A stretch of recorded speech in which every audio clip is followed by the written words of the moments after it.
Mga kababayan, lumalakas po ang panawagan ng publiko.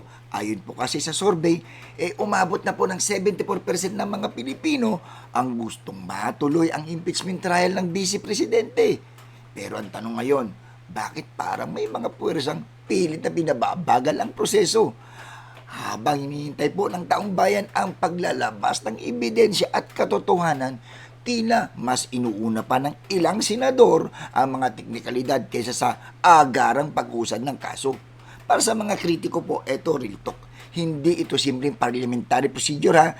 Isa itong pagtatangka na ilayo sa pananagutan ng isang makapangyarihang opisyal. Kung walang paglilitis, paano marinig ang ebidensya? Kung walang proseso, paano malalaman ang katotohanan?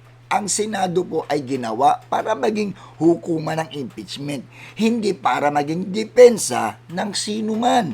Ang trabaho nito ay dinggin ang kaso at hayaan ang katotohanan ang magsalita. Ngayon, nasa kamay na po ng mga senador ang isang mahalagang desisyon.